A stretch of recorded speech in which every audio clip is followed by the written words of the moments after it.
A galaxy is shining in the deep field that should not be there yet. Not distant, not faint, bright, mature, chemically enriched, and burning less than 300 million years after the beginning of time. That is the puzzle. Because if you take the standard story of how the universe assembles itself out of dark matter and gas, you cannot easily build what the James Webb Space Telescope keeps finding. Stay with me, and by the time this is over, you will understand exactly why one small point of infrared light has forced the calmest people in cosmology to lay their arithmetic on the table and admit that the numbers do not add up. Not the age of the universe, not the Big Bang. Something more uncomfortable. The rate at which the universe was allowed to turn matter into structure. Behind this measurement lies a second, deeper one, sitting on physicists' desks for almost a century. The question is not only why these early galaxies formed so quickly, it is why the universe permits complexity at all. Why gravity is set to a value that neither crushes everything nor scatters everything. Why the vacuum weighs almost nothing. Why carbon exists. Before this is over, you will know three things: what the telescope measured, why that measurement points beyond itself to a much older, much stranger puzzle, and what the current best answers really are, including where each holds and where each strains. If you find value in explorations like this, the subscribe button quietly helps these deep dives reach more curious minds. Nothing dramatic, one more person sitting with the next impossible question. So, here is where it begins.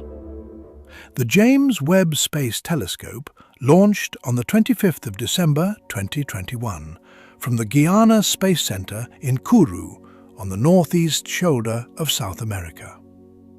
An Ariane 5 rocket lifted it clear of the Earth just before 9:10 in the morning local time. It was the most expensive science instrument ever built, roughly $10 billion. And for 2 weeks after launch, it unfolded itself in cold and vacuum, one hinge at a time, into a shape a rocket fairing could not have held.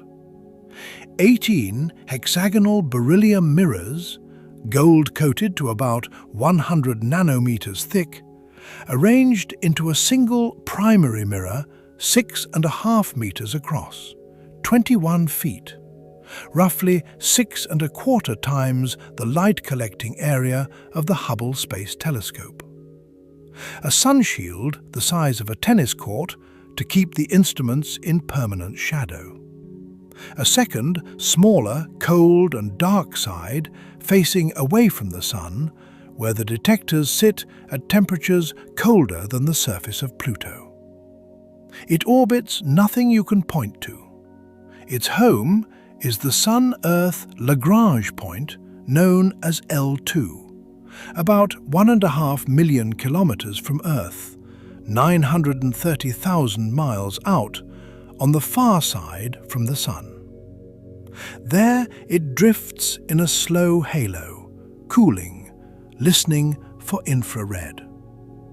And infrared is what matters.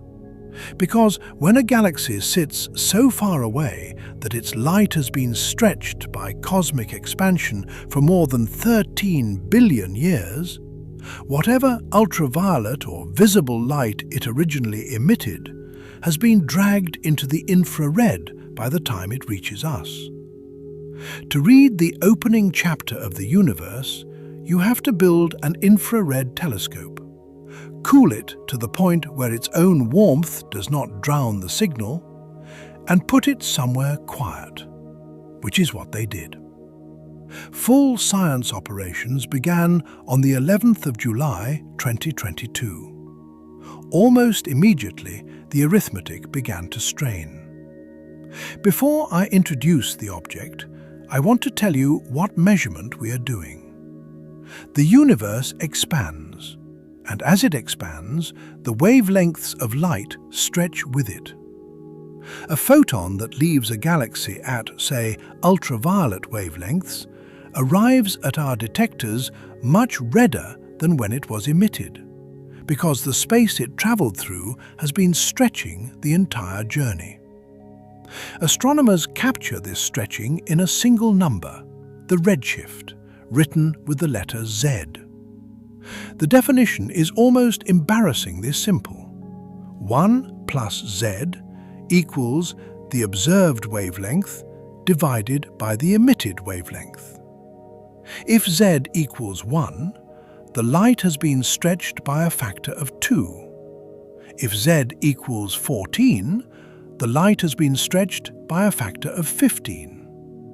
Roll that redshift back through the equations that describe how the universe expands, and you get an age.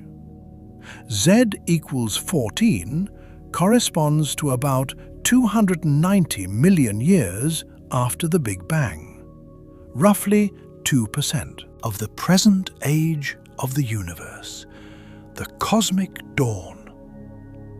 Now the object. Its name in the catalogue is JADES-GS-z14-0. JADES stands for the James Webb Advanced Deep Extragalactic Survey. GS refers to the southern GOODS field, GOODS South, a patch of sky astronomers have been staring at for 2 decades. Z14 is its redshift. The 0 at the end is a serial number, meaning the first confirmed Z equals 14 object in that field. The photometric estimate placed it at a redshift of about 14.3, meaning its light had been stretched by roughly a factor of 15. That was the initial reading, but photometric redshifts are guesses drawn from how the light is distributed across a handful of broad filters, and they are notorious for being off by 2 or 3 tenths at high redshift because of unmodelled absorption in the intergalactic medium. Astronomers have learned not to trust a photometric redshift until spectroscopy confirms it. They confirmed it.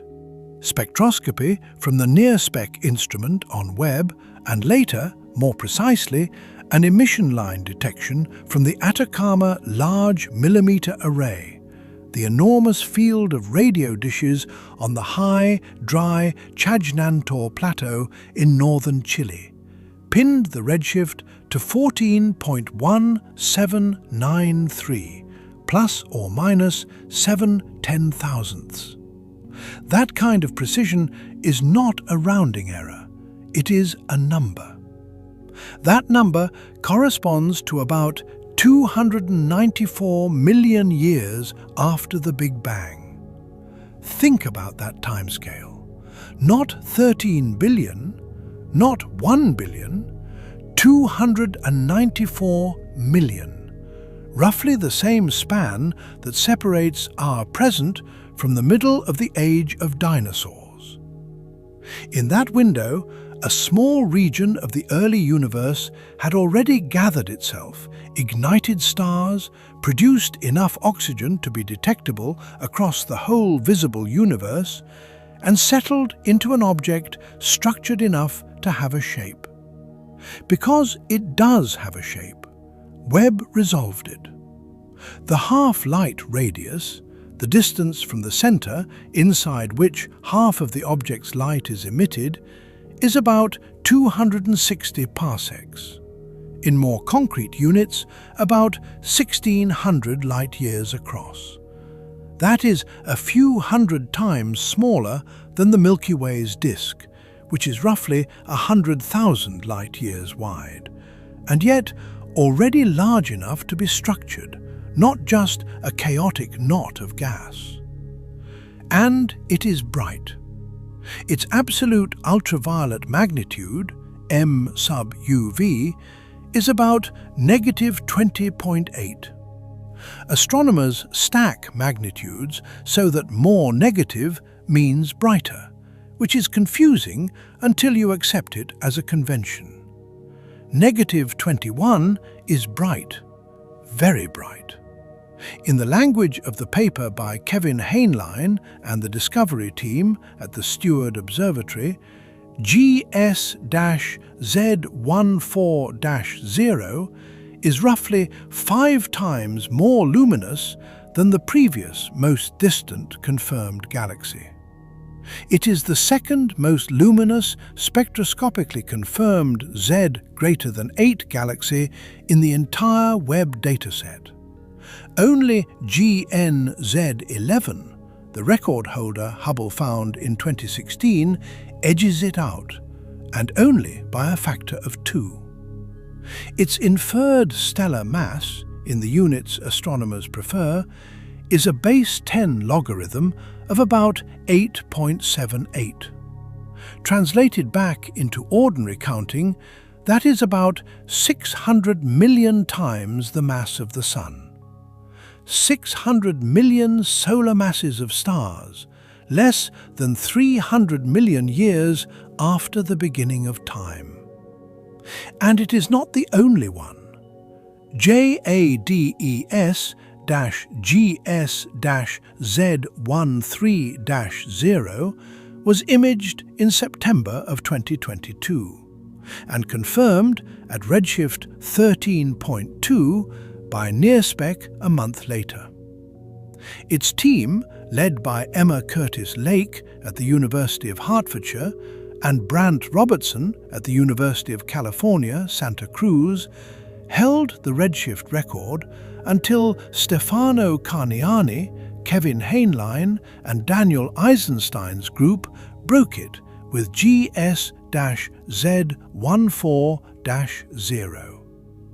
The Cosmic Evolution Early Release Science Survey, CEERS, led by Stephen Finkelstein at the University of Texas, Austin, has added 88 candidate galaxies at redshifts between about 8.5 and 14.5, 13 of them now spectroscopically confirmed.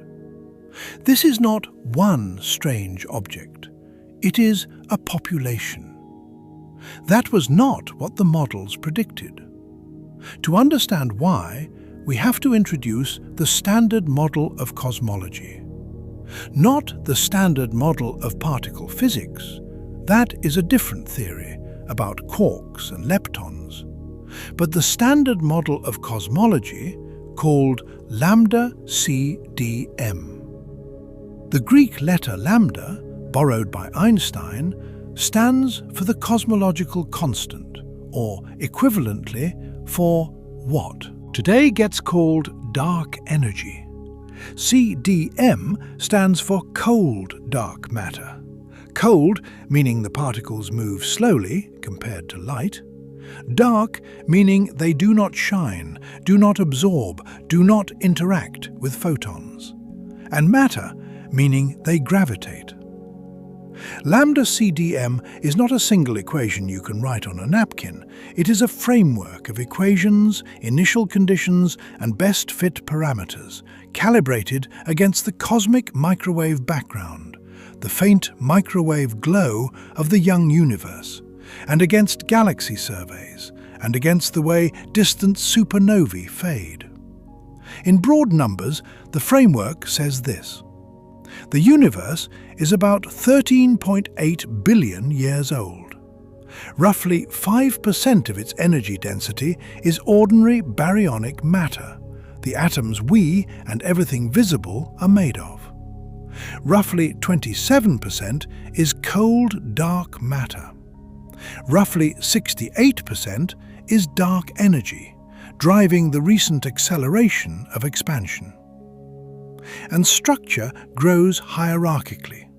Small clumps of dark matter form first, merge into larger clumps, and the ordinary matter falls in behind, forming the stars we see. Picture the process this way. Imagine a still pond. Now, scatter a few billion tiny stones across its surface, so that every square meter is very slightly denser or sparser than average. Gravity in the pond pulls the sparse into the dense. Over time, the tiny density variations grow into puddles, and the puddles grow into pools, and the pools grow into lakes. That is hierarchical structure formation, adapted to gravity.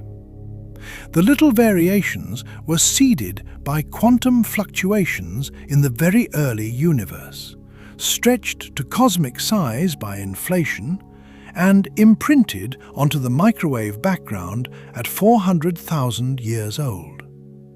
From then on, gravity does the assembly work, patiently, slowly, at a rate the equations describe. The equation is the Friedmann equation from the Russian mathematician Alexander Friedmann in 1922.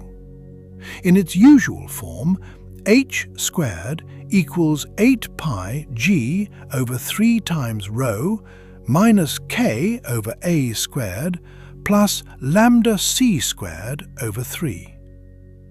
H is the expansion rate, the Hubble parameter. G is Newton's gravitational constant.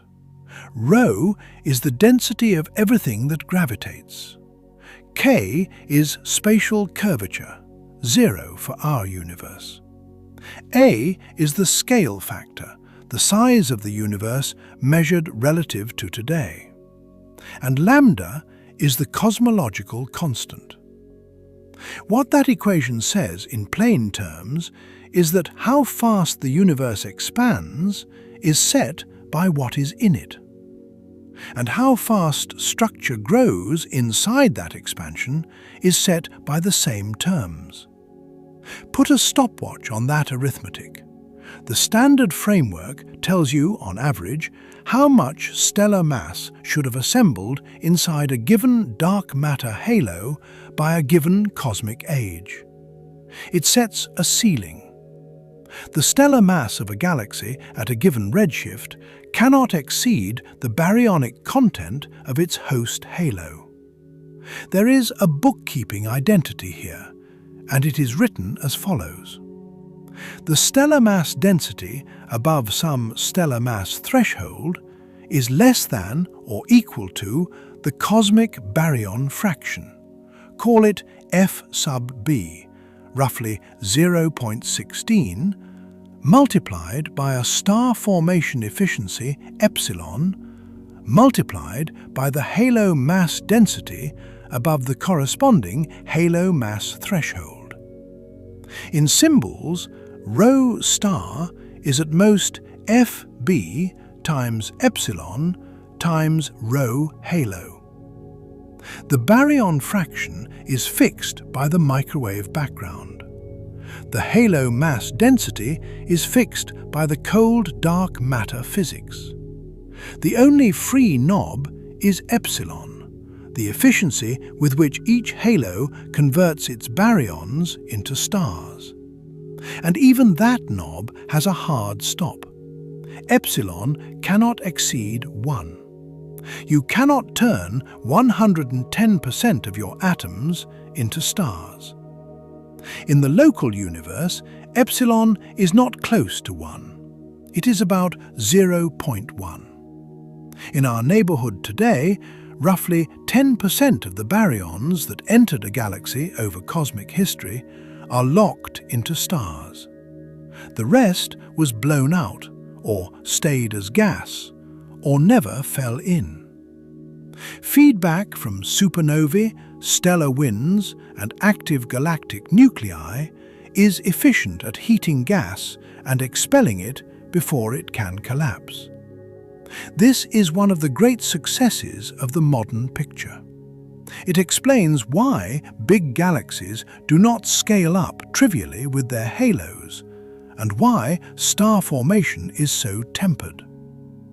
But at redshift about 9, if you take the initial photometric masses reported by Ivo Labbé and colleagues from Swinburne and Ghent, 6 candidate galaxies at redshifts between 7.4 and 9.1, one possibly approaching 100 billion solar masses of stars, published in Nature in 2023, you get an epsilon that is not 0.1. You get an epsilon of at least 0.57. Michael Boylan-Kolchin at the University of Texas, Austin, in a Nature Astronomy paper titled Stress Testing Lambda-CDM with High Redshift Galaxy Candidates, put it in the plainest possible terms. His verbatim wording: "The measurements are consistent with the base Lambda-CDM model if epsilon is greater than 0.57, which would still imply efficient star formation in the high redshift universe." And in a Sky and Telescope interview, almost every available atom would have been used to make stars. This near 100% efficiency is borderline impossible. It is more like 10% in the modern universe. Read that phrase again. Borderline impossible. Coming from a man whose whole career is spent making Lambda-CDM work. Now, we have to be careful here. The initial Labbé estimates were revised downward once the Webb calibration matured. Spectroscopy has trimmed several stellar masses. Some of the most flagrantly massive candidates turned out to be less massive under closer analysis. Boylan-Kolchin's tension paper spoke to a first-pass photometric dataset that has since been refined. The framing has softened. Nobody today says the observations refute Lambda-CDM. Nobody today says the Big Bang is wrong. But the tension has not gone away. It has migrated. Once it was about mass. Now it is more about luminosity and abundance and timing. Because there is a second, cleaner measurement, and it does not depend on stellar mass. It depends only on how many galaxies of a given ultraviolet brightness you find per volume of the early universe. Astronomers call this the ultraviolet luminosity function, UVLF for short. You count bright galaxies, you divide by the volume you searched, you plot number density against ultraviolet magnitude, and you compare to what the models predict. This is a much less model-dependent measurement than a stellar mass. And here, the anomaly is stark. Avishai Dekel and colleagues in a monthly notices paper from 2023 quantified the excess.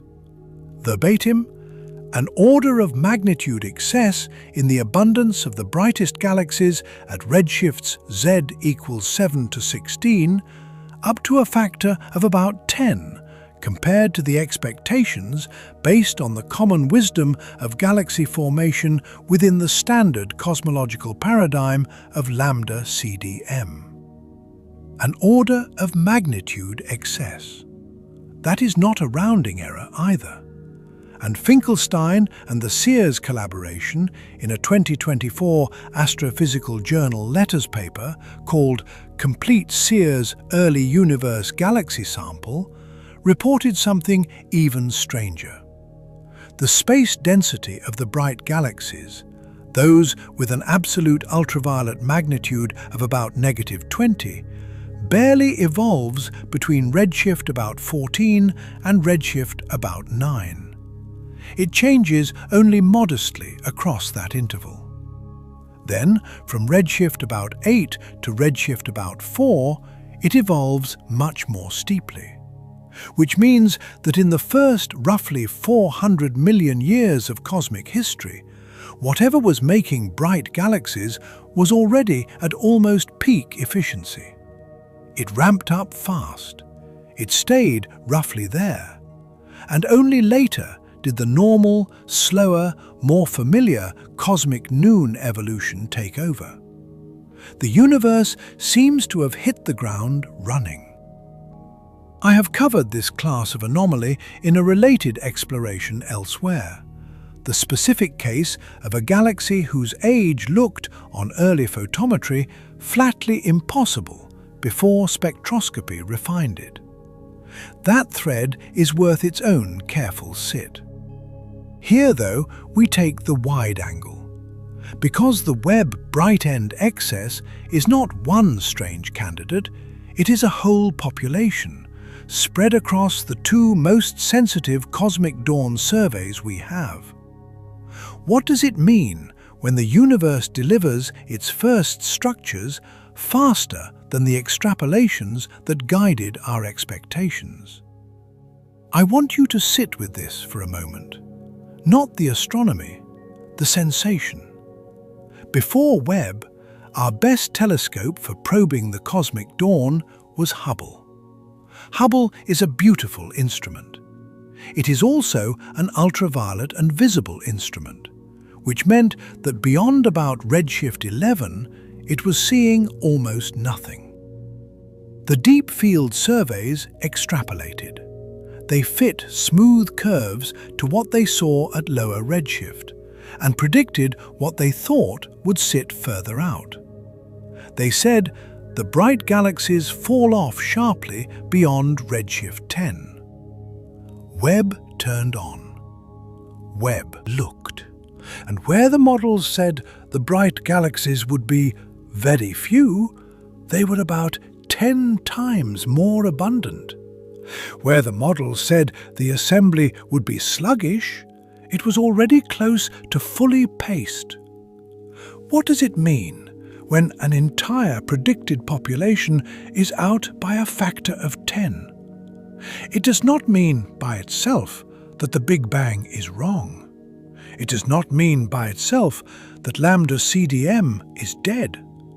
It means that some piece of the model, the piece that translates dark matter halo growth into luminous, bright galaxies, is wrong or incomplete. Something in the middle. And the middle is where astrophysics lives. That is the shape of the puzzle.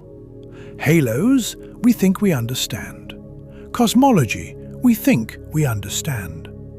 The precise machinery of first star formation, the mass distribution of those stars, the burstiness of their birth rates, the timing of their feedback, those we do not. And that is where the story now heads. Because the immediate reaction from theorists was not throw out cosmology, it was check the assumptions inside the astrophysics. And when you check them, several possible fixes appear at once. The first fix has a striking name: feedback-free starbursts. Dekel, Sarkar, Sneppen, Birnbaum and colleagues argued in the paper I already mentioned that at the extreme densities and low metallicities of the earliest galaxies, star formation runs to completion faster than supernovae can respond. Ordinary stellar feedback, the exploding stars whose winds and shocks scour gas out of a modern galaxy and shut down further star formation, takes several million years to act, because the massive stars have to live and die first. But at high enough density, the free fall time for gas to collapse into stars can drop below a few million years. The gas turns into stars before the feedback ever arrives. Star formation efficiency in these bursts can transiently reach 100%. And you do not need to modify Lambda-CDM to allow it. You just have to accept that early galaxies live in a regime where the modern feedback rules do not apply. Picture it this way. Imagine a firefighter racing to reach a smouldering barn before the roof collapses. In the modern universe, the barn is huge and the fire is slow, and the firefighter always arrives in time to hose things down. In the early universe, the barn is small, the fire is quick, and by the time the firefighter gets there, everything has already burned. In the modern universe, feedback caps star formation. In the early universe, it may simply not fire fast enough to matter. The second fix has a slightly duller name: stochasticity. Charlotte Mason, Xin Shen, Andrei Kravtsov, and Vasily Belokurov, in a series of papers, pointed out that the ultraviolet luminosity of a galaxy at fixed halo mass is not a single number. It scatters.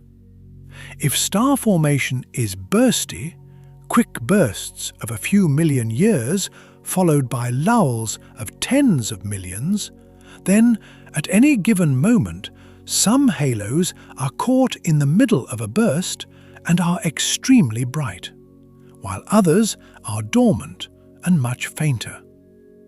If the scatter in ultraviolet luminosity at fixed halo mass, sigma UV, is about 1.5 magnitudes, then the natural asymmetry of a steep halo mass function is enough to reproduce the observed abundance of bright galaxies at redshift about 12.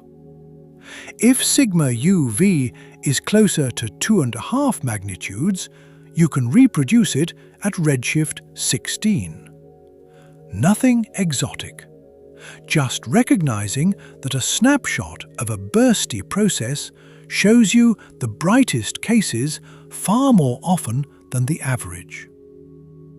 The third fix is more controversial: a top-heavy initial mass function. In the local universe, the initial mass function, the distribution of stellar masses at birth, written IMF, is dominated by small stars. Salpeter's classic power law from 1955 gives more small stars than big ones. But in the very early universe, low metallicity may permit gas to fragment into more massive clumps, producing an IMF that is skewed toward heavier stars. Heavier stars are brighter per solar mass. So, a galaxy with a top-heavy IMF can be as luminous as a normal galaxy with much more stellar mass. If the IMF was different at redshift 10, the inferred stellar masses have been overestimated, and the tension eases. The fourth fix is the least contested: reduced dust attenuation.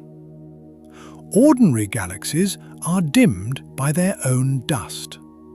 The dust absorbs ultraviolet and re-emits it in the infrared.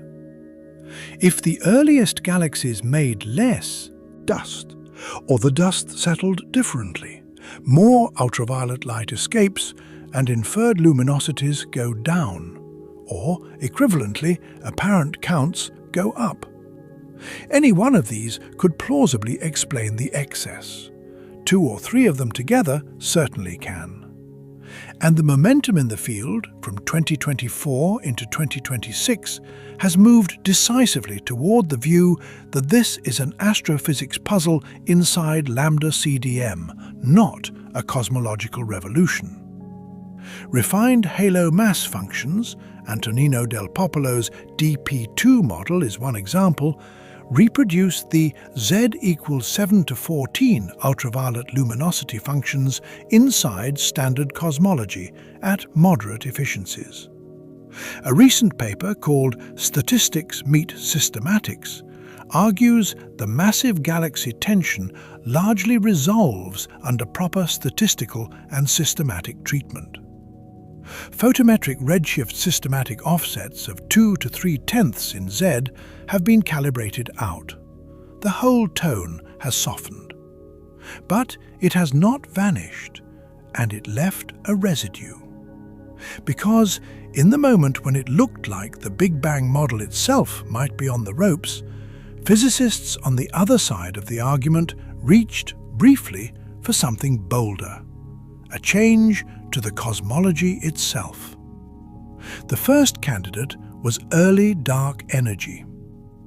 The theory has an older motivation. There is a long-standing puzzle called the Hubble tension.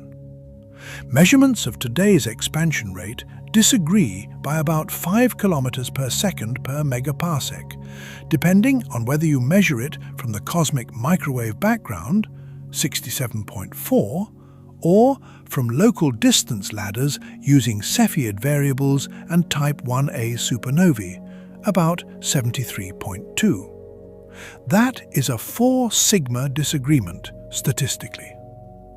Early dark energy is an extra brief pulse of dark energy-like density in the very early universe, added specifically to bridge that Hubble gap. Xin Shen, Mark Vogelsberger, Boylan-Kolchin, Sandro Takela, and Rohan Naidu argued in a 2024 Monthly Notices paper that early dark energy also enhances early halo abundance, potentially alleviating both tensions at once. 2 problems, 1 fix. Elegant. But then Nashwan Sabti, Jose Munoz, and Mark Kamionkowski published a paper, Archive 2305.07049, that pulled the ground back out. They asked, does the ultraviolet luminosity function, measured at redshifts 4 to 10 by Hubble in the pre-Webb era, allow the cosmological changes early dark energy would need? Their answer? No. Their phrase, disfavoring a cosmological solution to the Webb abundance problem. Hubble's own accumulated data disallows the kind of extra structure amplification that early dark energy would produce at those redshifts. The elegant fix does not fit the other measurements, which meant that if this was to be new cosmology, it had to be something more exotic still.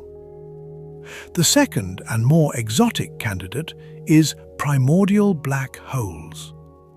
Alexander Kashlinsky at NASA Goddard, and separately Yang Liu and Volker Brom and Nico Capilouti and colleagues, have argued that if the early universe produced a population of black holes at the moment of the Big Bang itself, not from stars, not from collapsed gas, but from density perturbations that were locally severe enough to collapse directly, then those primordial black holes could act as seeds.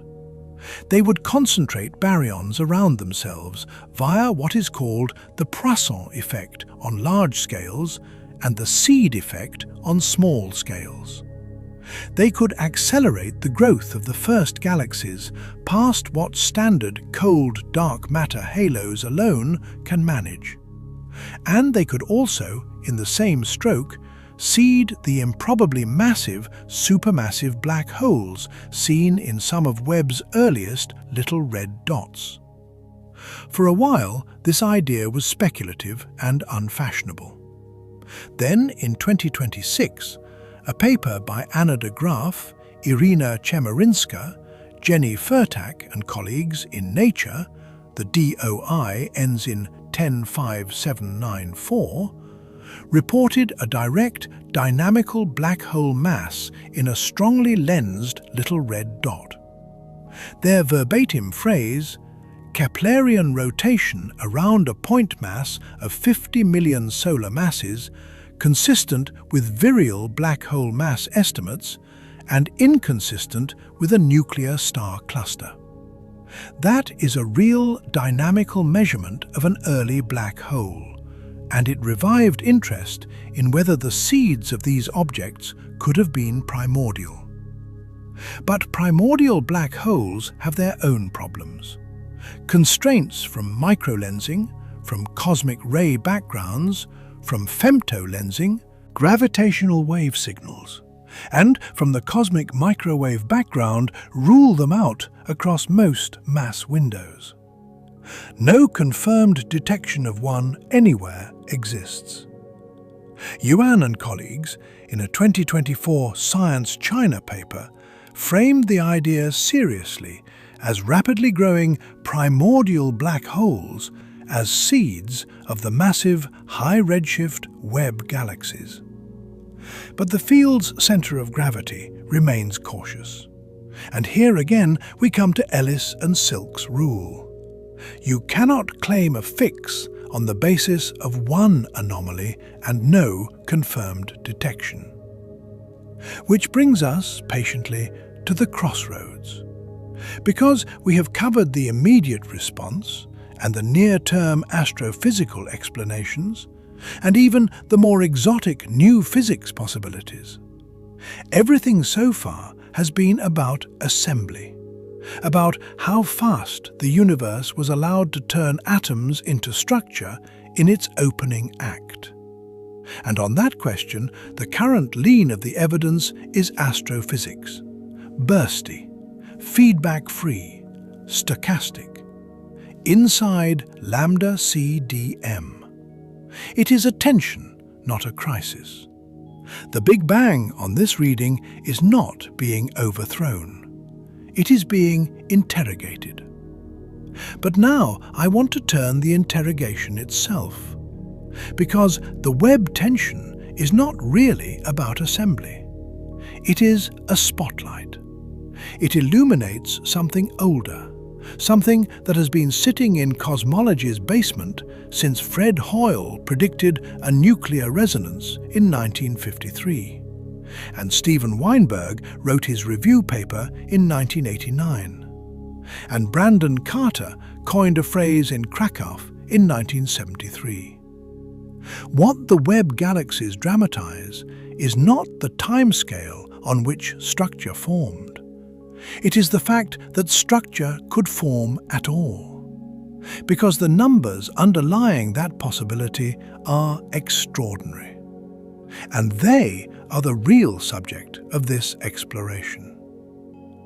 Let me put a pin in the Webb data and step back to a more uncomfortable question.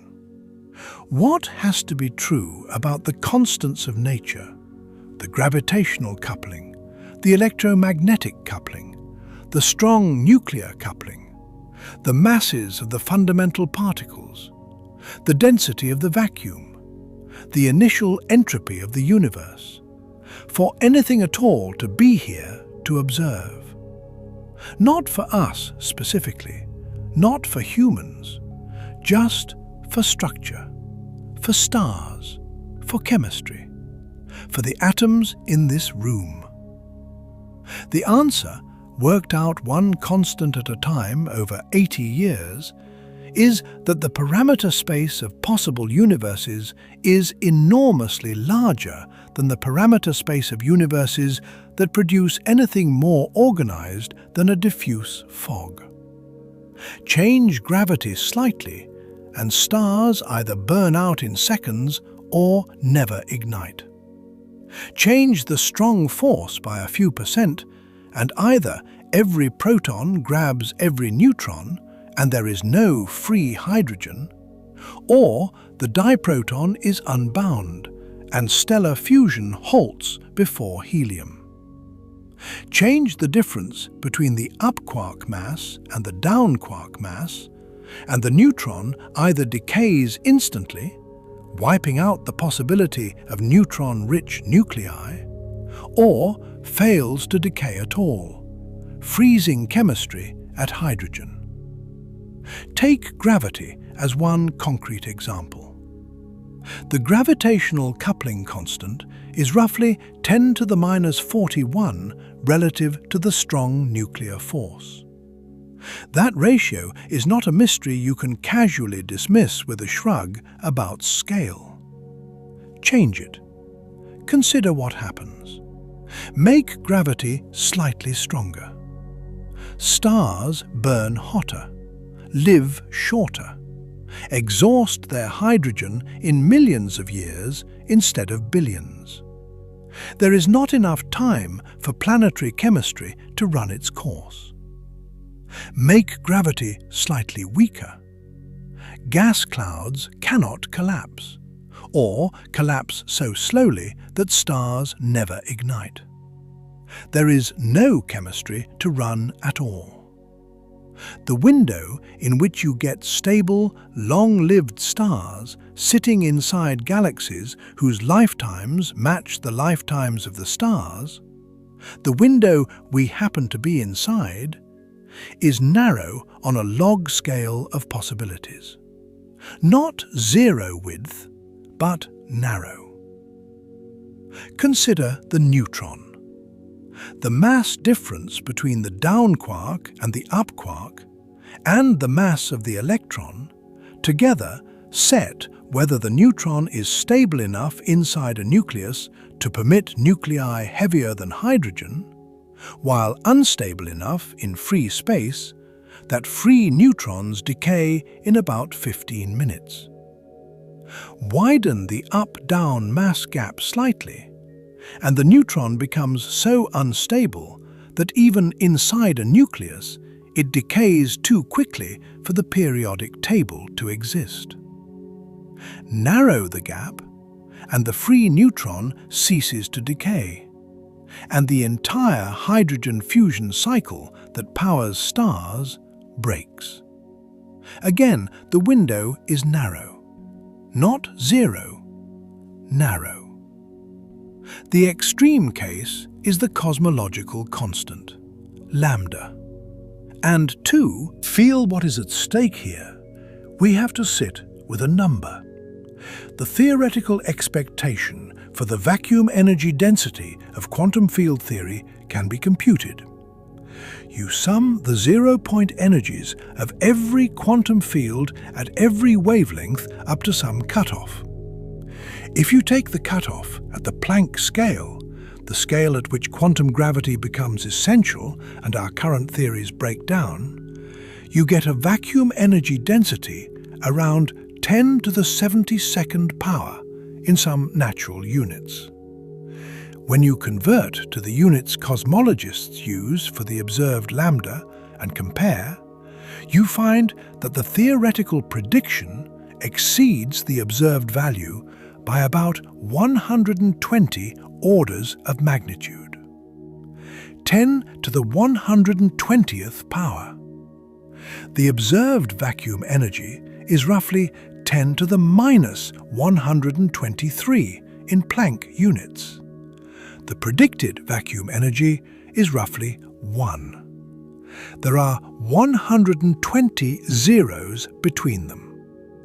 Stephen Weinberg, in the opening line of his 1989 Reviews of Modern Physics paper titled The Cosmological Constant Problem, Theoretical Expectations for the Cosmological Constant Exceed Observational Limits by some 120 orders of magnitude, that is the paper's first sentence.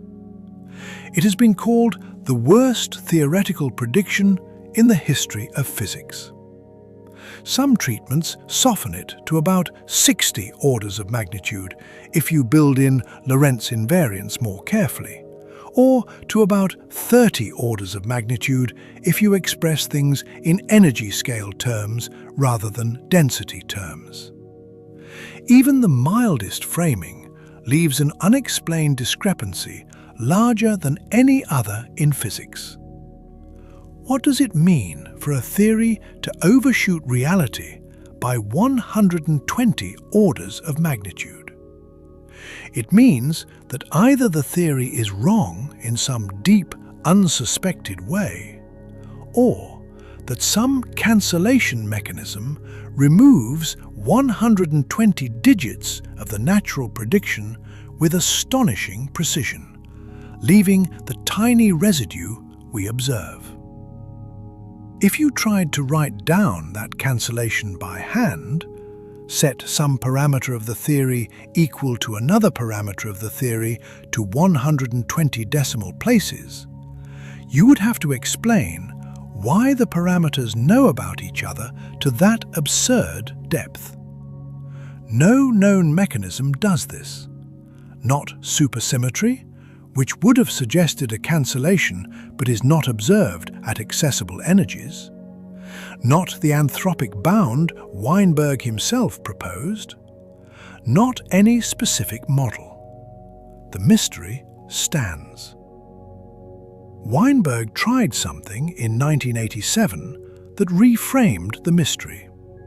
He asked, what if the value of lambda is not fundamental, but has to fall within a narrow range because otherwise no galaxies could form?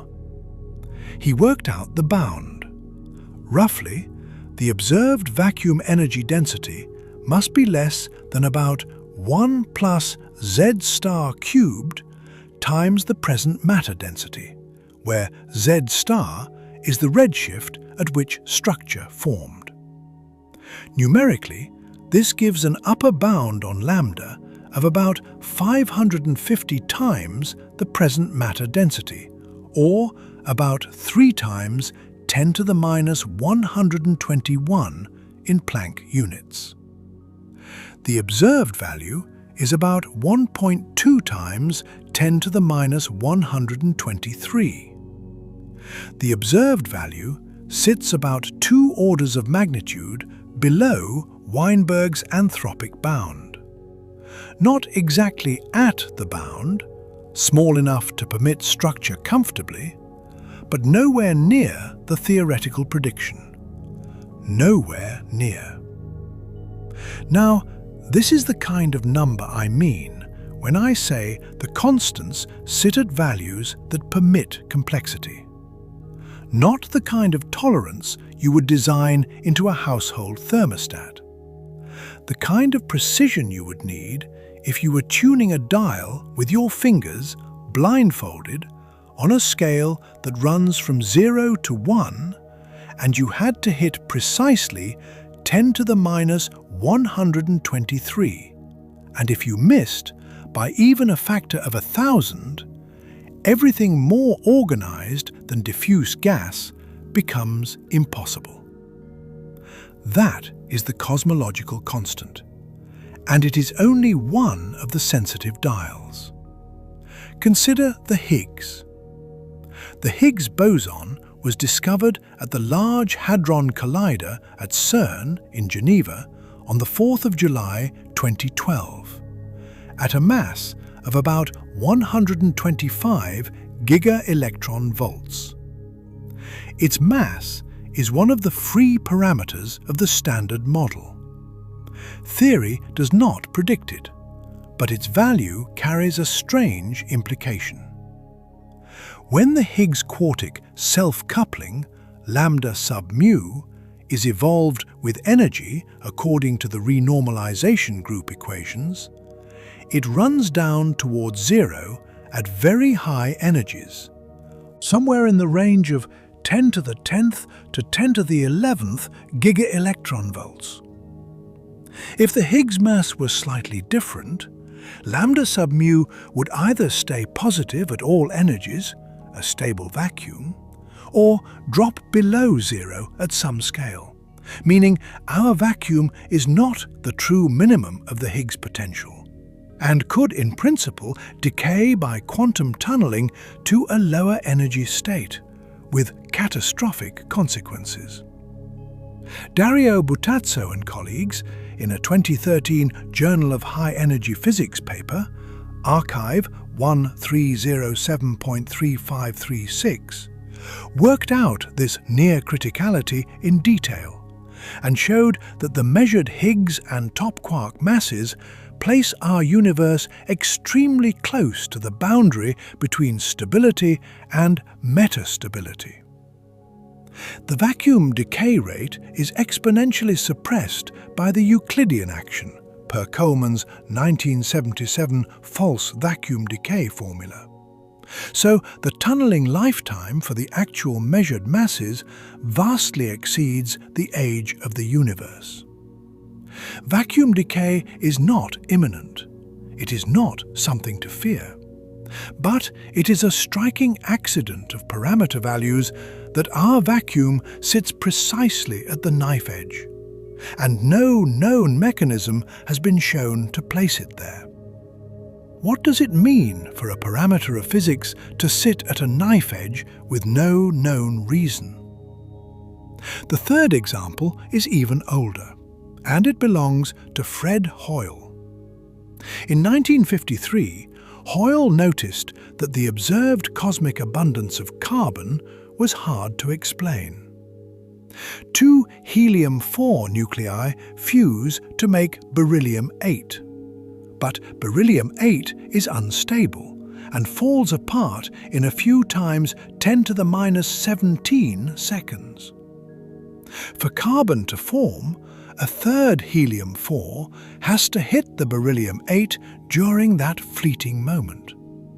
That process is called the triple alpha reaction. In principle, it should be extraordinarily rare. In practice, it happens efficiently enough inside stars to produce all the carbon in every galaxy, including in every organism on Earth. Hoyle inferred that the only way the triple alpha rate could be that fast was if there was an excited state of carbon-12 at a very specific energy, around 7.68 mega-electronvolts, a resonance that would allow beryllium-8 plus helium-4 to lock into carbon-12 before the beryllium had time to disintegrate.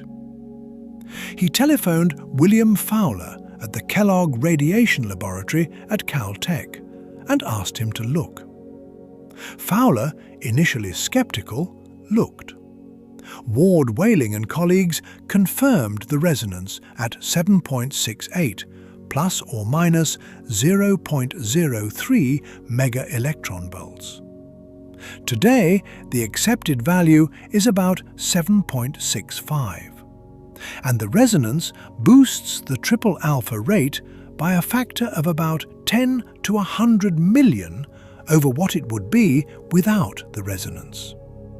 That resonance is why there is carbon. Now, here I have to be careful, because Hoyle's own words in 1953 did not use the framing that has been retrospectively assigned to him. The story that Hoyle explicitly reasoned, before the observation, from our own existence to the resonance, using an anthropic argument, is a later reconstruction. The historian Helga Krah has documented that in careful detail. What is unambiguous is that Hoyle predicted a specific physical value based on the mere existence of carbon in the cosmos. Whatever his stated motivation at the time, the case is now taught as a paradigm of anthropic-style reasoning. Reasoning from what has to be true given that we observe carbon in the universe. And the reasoning worked. The nuclear energy level came out where the argument required. Take a moment with all three of these. The cosmological constant, tuned to 1 part in 10 to the 223, the Higgs mass, sitting at the very edge of vacuum metastability, the carbon-12 resonance, at exactly the right energy to permit carbon to form in stars. These are not chosen from a long list of coincidences that could not have gone wrong. They are three of many. The gravitational coupling is roughly 10 to the minus 41 relative to the strong force. If it were slightly stronger, main sequence stars would burn out in millions instead of billions of years. If it were slightly weaker, stars would not form at all. The initial entropy of the universe was about 1 part in 10 to the 10 to the 123, a number so small that writing the exponent takes another exponent. and so on. This is the fine-tuning problem. It is not the claim that the universe is designed. It is the claim that the parameter space of possible universes is enormously larger than the parameter space of universes that produce anything more organized than a hot fog, and that our universe sits inside that razor-thin subset. It is a statistical observation, not a metaphysical conclusion, and it demands an explanation. Think about that phrase, razor-thin subset. Picture, if it helps, a locksmith with a bank of tumblers so long that if you laid the pins end to end, they would reach across the observable universe. Turn a dial one notch, and one tumbler falls into place. Turn it a second notch, and another falls. To open a door onto a universe with stars and chemistry, all of them have to fall in a coordinated way. It is not that a single pin is unusual. It is that so many independent pins are simultaneously in life-permitting positions. Victor Stenger, a physicist at the University of Hawaii, pushed back on this framing in his book The Fallacy of Fine-Tuning in 2011. His point was methodological. Many of the fine-tuning claims, he argued, hold all other constants fixed while varying one. And once you allow constants to co-vary, the life-compatible region of parameter space is not as tiny as the one-at-a-time count suggests. It is a serious critique. It softens some of the harder-edged fine-tuning arguments. It does not, however, eliminate the underlying observation that structure-permitting universes occupy a small subset of the possibility space that our current theories describe. Even Stenger, in his follow-up on Archive 1202.4359, framed his argument as a critique of specific overstatements, not as a demonstration that no fine-tuning exists. There is one more angle to sit with. In the standard picture, the initial entropy of the universe was extraordinarily low. Roger Penrose has estimated the improbability of that initial low entropy state at roughly 1 part in 10 to the 10 to the 123. Writing that number requires an exponent on top of an exponent. It is not a number you can hold in your head. It is the size, in Penrose's estimate, of the odds against the universe starting with a smooth, ordered arrangement of matter and geometry that permits an arrow of time, and everything that follows from an arrow of time: chemistry, life, memory. That number, whatever your theoretical inclinations, sits alongside lambda and the Higgs mass as one of the striking initial conditions the universe presents us with. Which is where we have to introduce the phrase that has hovered over cosmology for 50 years, the Anthropic Principle.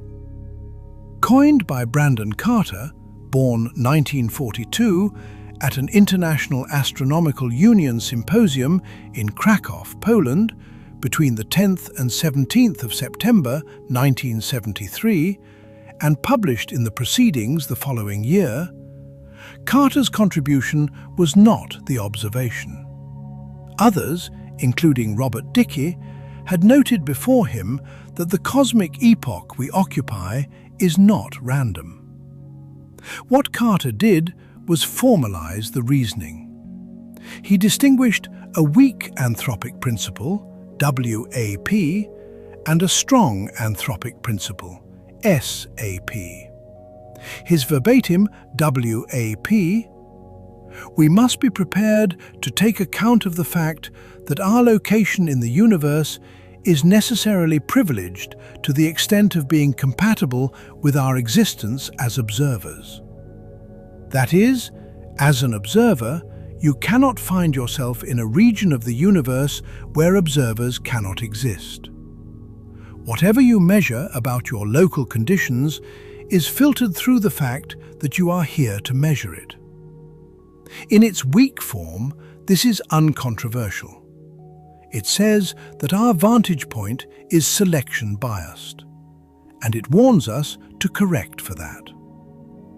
His verbatim SAP, the universe, and hence the fundamental parameters on which it depends, must be such as to admit the creation of observers within it at some stage. Latin motto, cogito ergo mundus talis est. I think, therefore the world is such that thought is possible in it. The SAP is a stronger and more controversial claim. It says something not just about our location, but about the parameters themselves. And it has been interpreted many ways, as a tautology, as a modest constraint, as a suggestion that the parameters had to take life-permitting values for some deeper reason, and, in some hands, as an argument for a multiverse in which most member universes are barren and a few are fertile, and we, obviously, are in a fertile one. The multiverse. That is the next stop. Because if the constants sit at improbable values, and you do not want to invoke a maker to explain them, and you do not want to leave the coincidence hanging, one option is to say that there are many universes, and we live in the one that happens to be habitable. This is the observer selection route, and in modern physics, it acquired an unexpected mathematical structure. That structure has a name: the string theory landscape. Here we cross into speculative territory, but the speculation is anchored in a real calculation. In the year 2000, Raphael Boussot at Berkeley and Joseph Polchinski at the Kavli Institute for Theoretical Physics wrote a paper in the Journal of High Energy Physics, Hepth 0004134, that examined what happens when you have many quantized four-form fluxes on a Calabi-Yau manifold with k cycles. Each cycle can carry an integer number of flux quanta, and different flux configurations produce different effective values of the cosmological constant. Their key equation reads lambda equals lambda naught plus 1/2 the sum over I of g sub I squared times n sub I squared, where n sub I are the flux integers and g sub I are the coupling charges. Their point was that even a modest number of cycles produces a densely packed set of possible vacuum energies, a discretuum, from which the observed tiny positive lambda could be plucked without special design. If you have around 100 to 500 cycles, you get roughly 10 to the 100 to 10 to the 500 vacua. The iconic 10 to the 500 figure, incidentally, is due to Michael Douglas in a 2003 paper, Hepth 0303194, not to the original Boussot-Polchinski paper, which spoke of exponentially many vacua without settling on a specific power. Later F-theory constructions have pushed the count much higher, around 10 to the 272,000, with lower bounds around 10 to the 755 and roughly 10 to the 3,000 distinct geometries in some catalogues. Compare. There are about 10 to the 80 atoms in the observable universe. The landscape is not a large number. It is a number that dwarfs the vocabulary of large numbers. In February 2003, Leonard Susskind wrote The Anthropic Landscape of String Theory, Hepth 0302219. His verbatim phrasing, "Whether we like it or not, this is the kind of behavior that gives credence to the anthropic principle." And in his conclusion, with nothing preferring one vacuum over another, the anthropic principle comes to the fore, whether or not we like the idea. He was not, at that point, embracing the anthropic principle out of enthusiasm. He was reporting that the mathematics had backed him into it. But a landscape of vacua does not by itself explain anything. It only becomes an explanation if some dynamical process populates the landscape, creates the vast number of universes to which observer selection is then applied. And here another idea, developed independently in the early 1980s by Alexander Vilenkin at Tufts and Andre Linde at Stanford, becomes central. Eternal inflation. Inflation, in the version proposed by Alan Guth in 1980 and refined by Andre Linde and by Andreas Albrecht and Paul Steinhardt shortly after, is a brief period of exponentially fast expansion in the very early universe, driven by the potential energy of a scalar field called the inflaton. Inflation solves several problems in cosmology at once: the horizon problem, the flatness problem, the origin of density fluctuations, and its predictions for the cosmic microwave background have been broadly confirmed. But there is a wrinkle.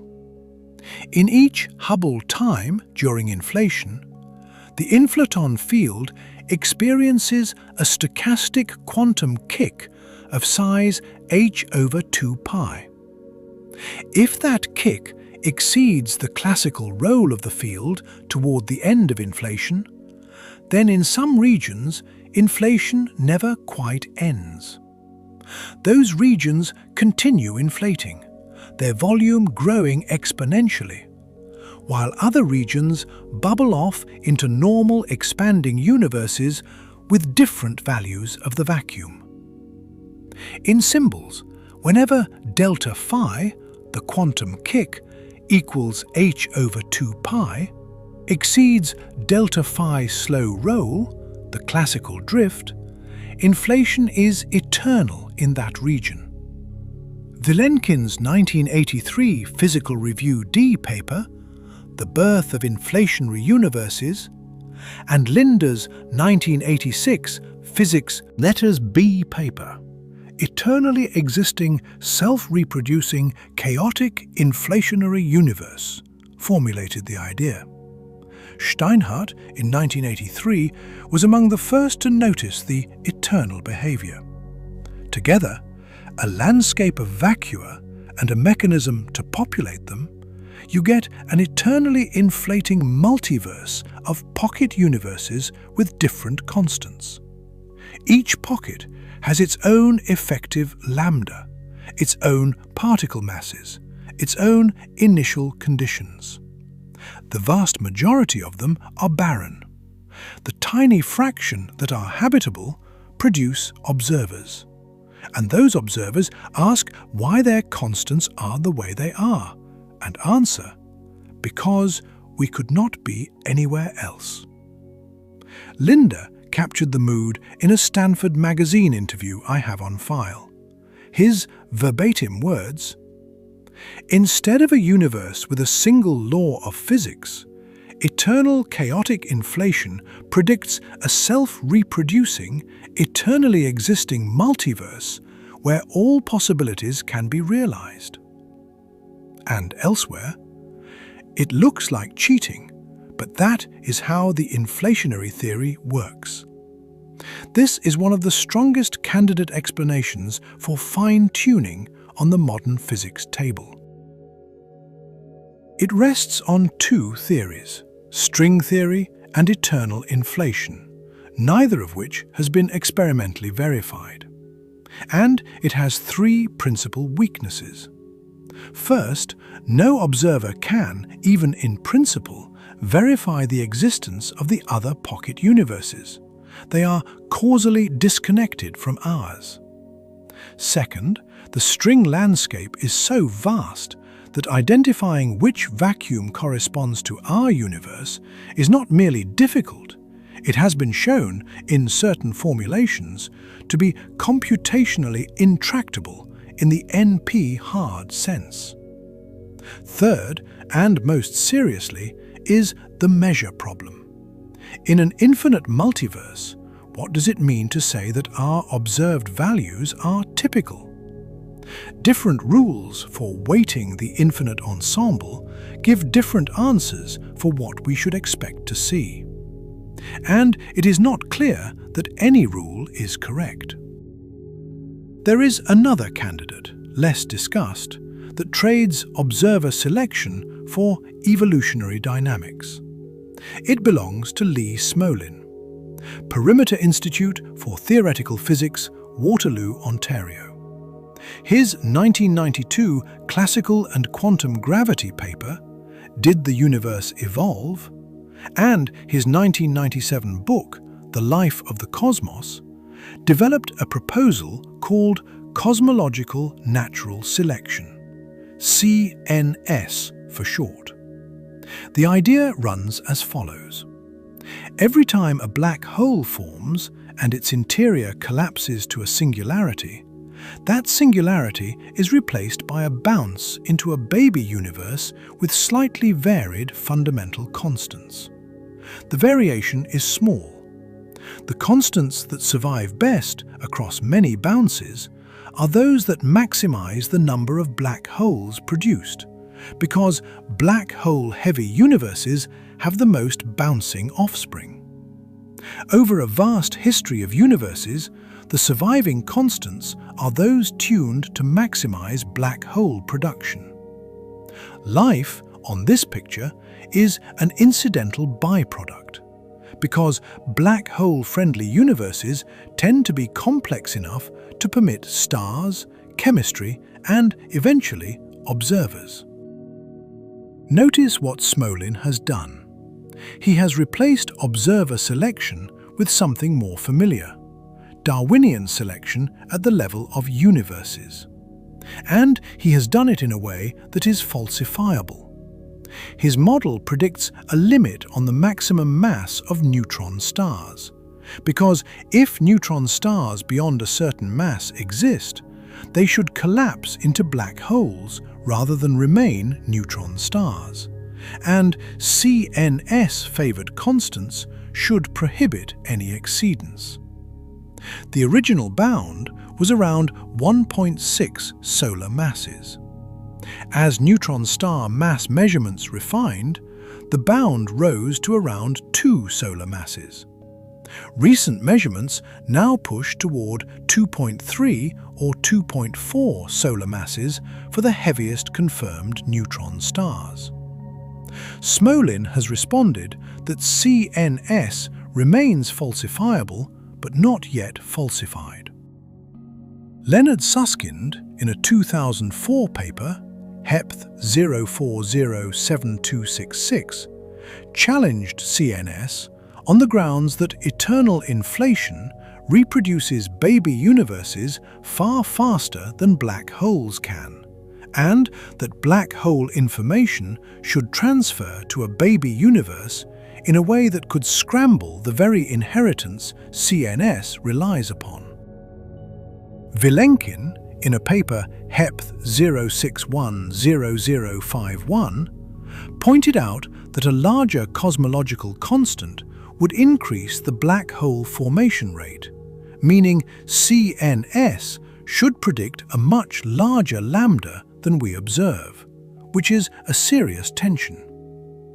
But Smolin, in his rebuttal, Hepth 0612185, argued that CNS is still the only falsifiable cosmological hypothesis for the constants, and, tellingly, Susskind himself said publicly, "I am not sure why Smolin's idea did not attract much attention.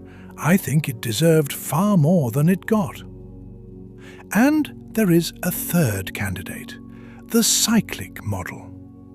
Paul Steinhardt at Princeton and Neil Turok, then at Cambridge and later Perimeter Institute, proposed in a 2002 science paper, Hepth 0111030, that the universe undergoes endless cycles of bang and contraction, with each cycle beginning from a state prepared by a slow contraction phase whose equation of state parameter W exceeds 1.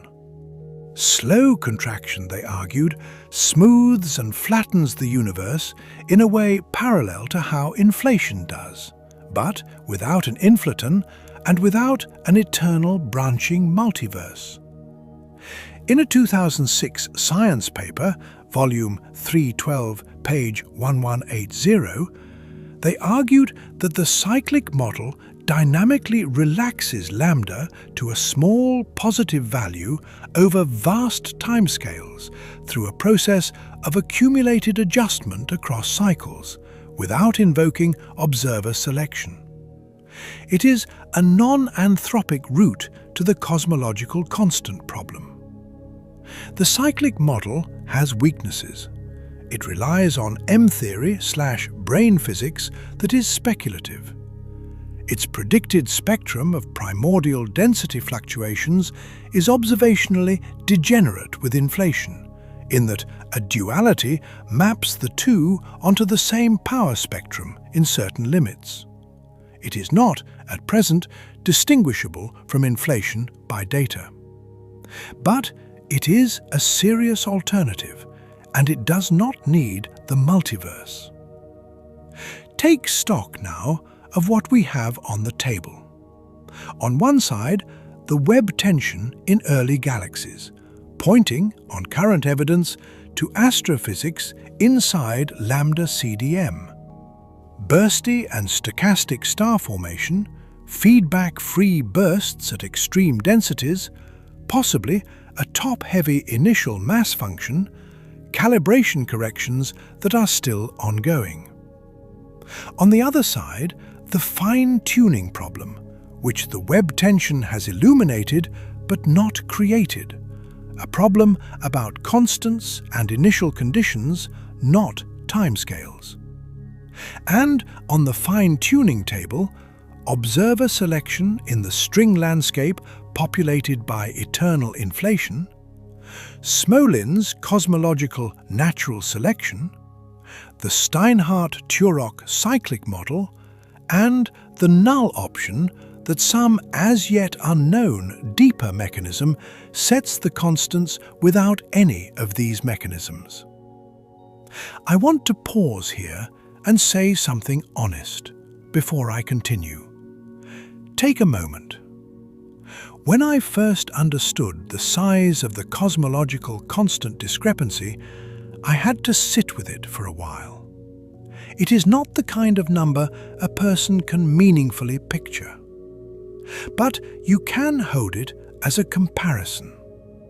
The theoretical prediction from the physics we already trust for chemistry, for lasers, for the Higgs boson, for every quantum mechanical calculation that gets confirmed in a lab, overshoots the observed value by more than the ratio of the mass of the observable universe to the mass of a single electron, squared, and then some.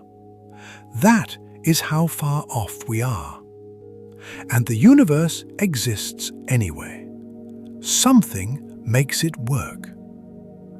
What does it mean that one of the most successful theories in the history of science produces, for one of its most basic quantities, a prediction that is off by a factor larger than we have a name for? Which brings us to the resolution I promised. Because for the past hour, I have laid out what the evidence shows. Now we look at what it supports. Start with the immediate question.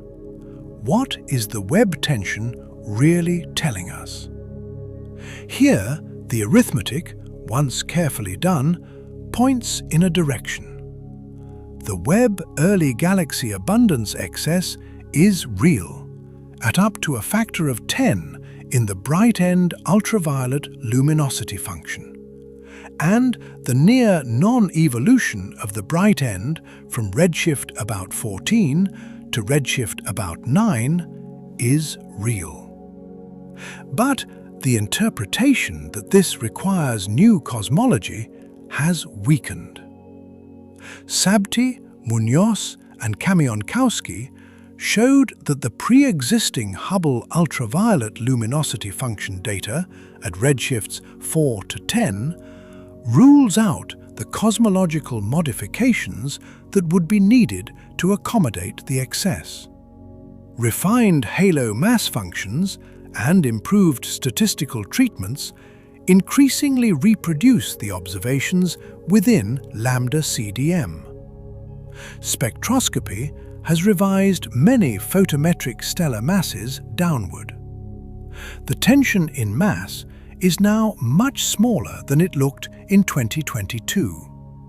The tension in abundance and brightness remains. But its most likely explanation, on the current balance of evidence, is a combination of feedback-free starbursts at high gas density and low metallicity, of ultraviolet luminosity stochasticity from bursty star formation, of possibly modified initial mass functions in the first stars, and of reduced dust attenuation. These are astrophysical mechanisms, all of them living inside Lambda-CDM. None of them require early dark energy. None of them require primordial black holes to seed structure. A primordial black hole contribution to seeding early supermassive black holes remains a live possibility for a separate reason: the little red dot observations. But it is not, on current evidence, required to explain the early galaxy abundance. So the Big Bang is not on the verge of overthrow. Lambda-CDM survives, with astrophysical amendments to the star formation model. That is the resolution of the Webb tension. But that is only the first of two questions. The second question is the one Webb has dramatized rather than answered. It is the fine-tuning question. And here the science is harder to close. Weigh the candidates one at a time. The string landscape, combined with eternal inflation and observer selection, has a genuinely predictive success on its record. Weinberg's 1987 anthropic upper bound on lambda, that a life-permitting universe should have a vacuum energy of at most a few times the present matter density, predicted lambda to within about 2 orders of magnitude before lambda was measured. When the accelerating expansion was discovered in 1998 by Adam Rees, Saul Perlmutter, Brian Schmidt and colleagues, and lambda turned out to be small and positive rather than exactly zero, Weinberg's prediction was retrospectively vindicated. Not exact, not close enough to prove anthropic reasoning, but close enough that observer selection was, for the first time, treated as producing a testable statistical prediction that had come out right. In terms of predictive track record, this is a real credit to the Landscape Plus Inflation program. But the landscape has a shattering weakness.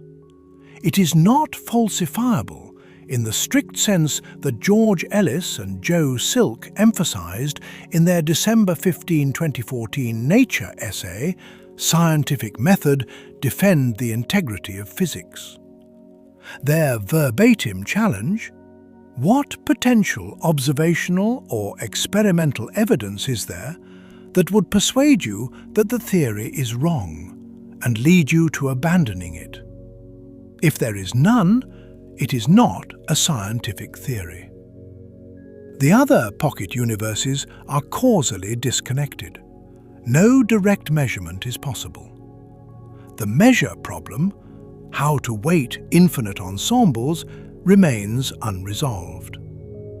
The specific vacuum in the landscape that corresponds to our universe cannot, at present, be identified computationally. String theory itself has not been verified in the laboratory. This is not a small basket of problems. It is a serious one. The landscape program is predictive on Lambda in retrospect, but its architecture is one step beyond what is currently testable. Cosmological natural selection, in contrast, is genuinely falsifiable. Smolin's neutron star mass bound is a real bet on data. He is out of pocket if a confirmed neutron star exceeds his upper limit. That is a scientific virtue. But CNS has three difficulties.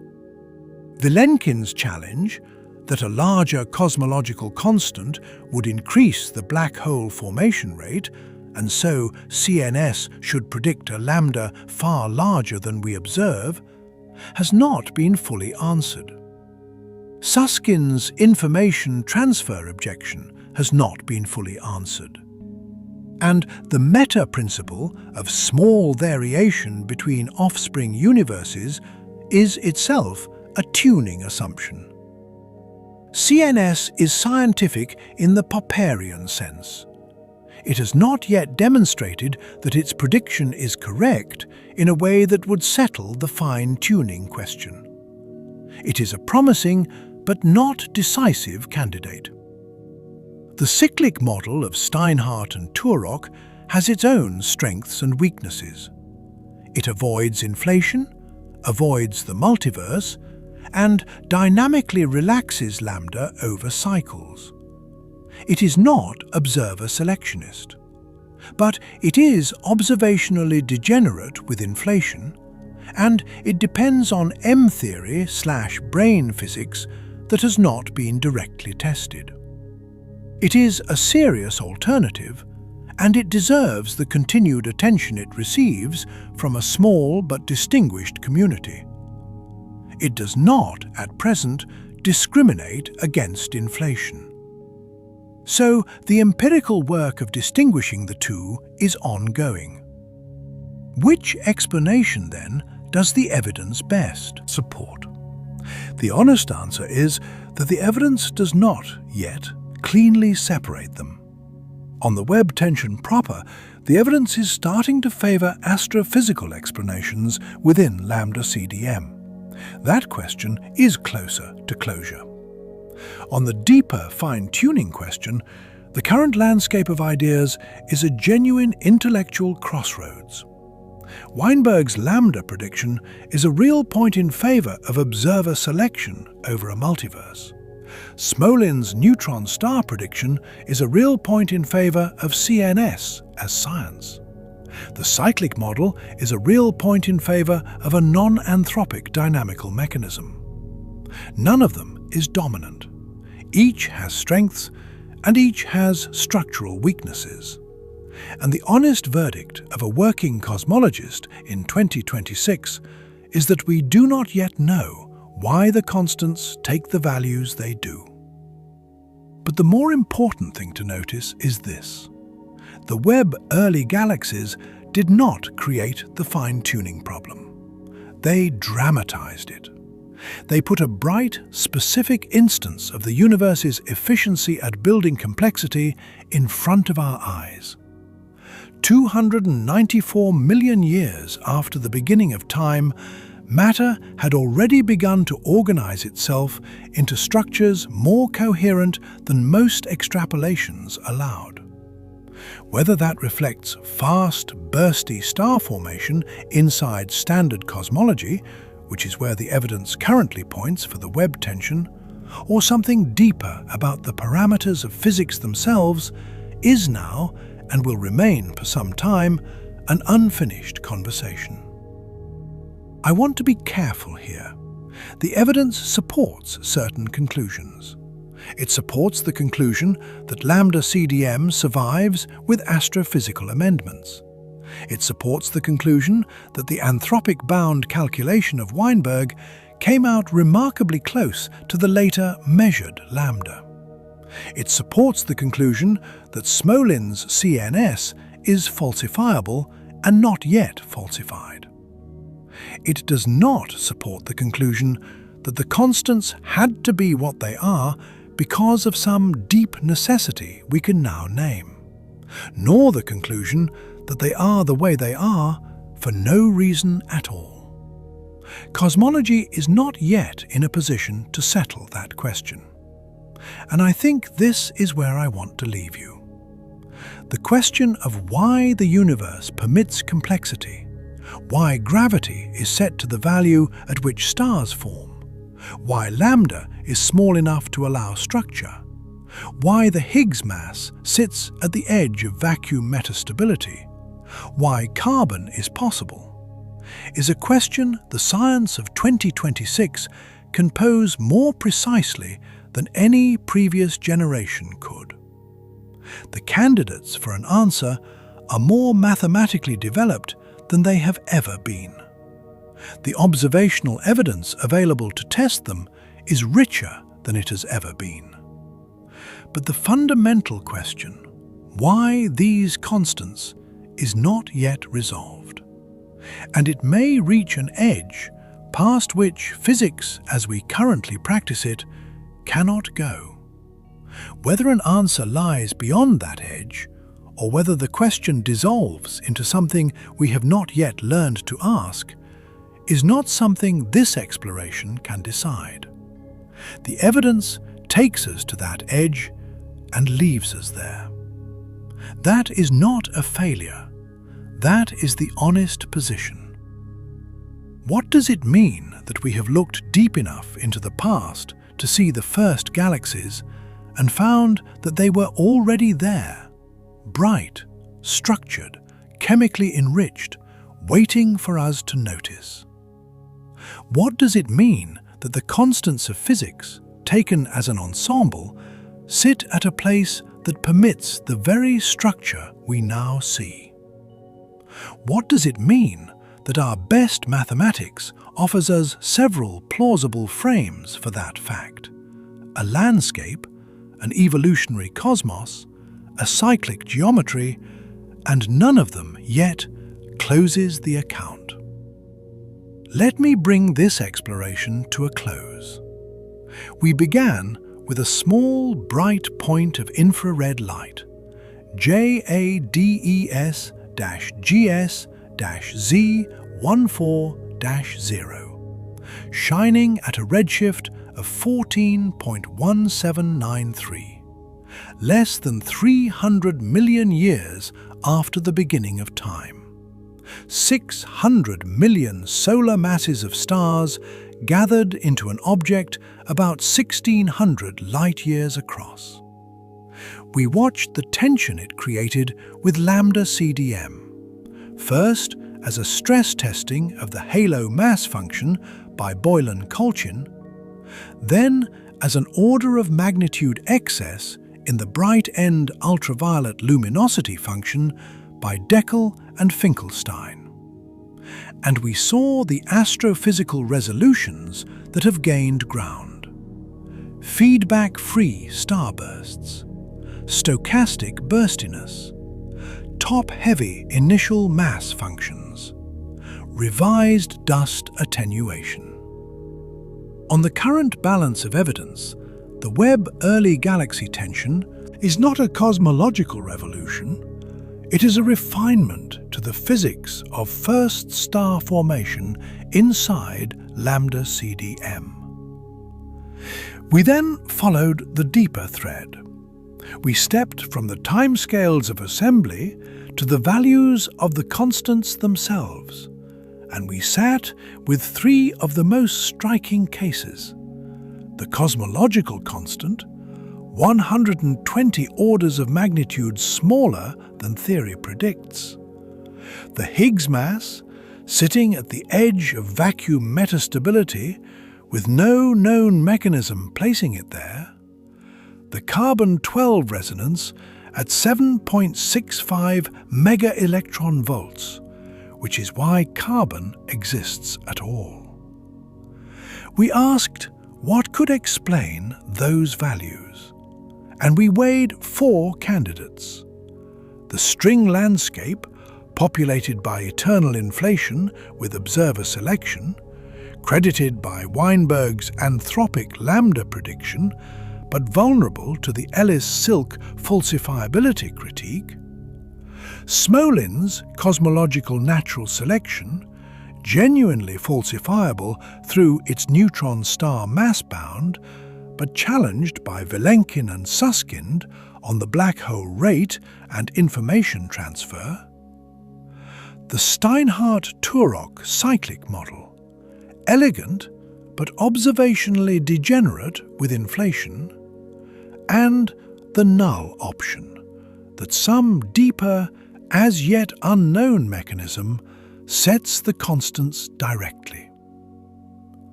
What the evidence supports.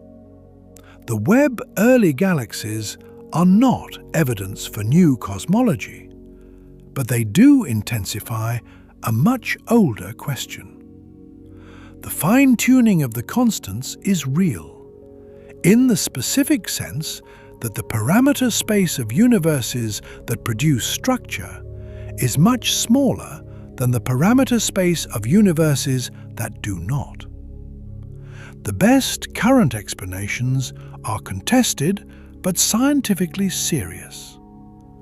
Weinberg's anthropic prediction gave the observer selection route a genuine hit. Smolin's model gives the evolutionary route a genuine falsifiability. The Steinhardt-Turok model gives a non-anthropic alternative that is still on the table.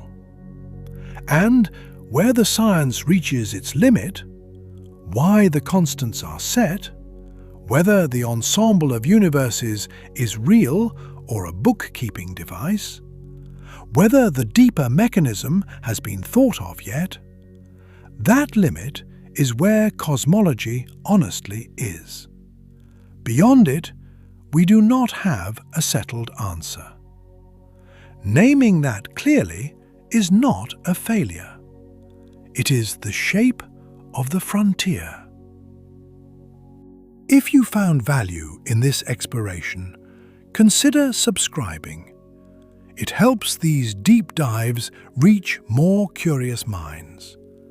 And if the specific question of the Webb early galaxies, whether their existence really strains the standard model, and how the tension has evolved from 2022 into 2026, is one you want to sit with more directly, there is a related exploration waiting on the end screen and in the description. It follows the same class of anomalies from a different angle, focused on the galaxy whose age looked impossible before the newest analyses arrived. What does it mean that the deepest problem in cosmology is not a broken equation, but the too well-tuned coefficient in one? 294 million years after the beginning of time, a small region of the universe had already gathered its atoms into starlight. 294 million years, from our vantage of 13 billion, is a rounding error. And yet, here we are, 13 billion years later, in a corner of one of 100 billion galaxies, doing the arithmetic. The constants that let us do it sit at values none of us can yet explain. The universe did not have to be legible to us. That it is at all, at any depth, remains, at the edge of what our best mathematics can settle, an open question. Sleep well tonight, resting inside a set of constants whose precise values, for reasons we do not yet fully understand, permit the existence of everything you know. Good night.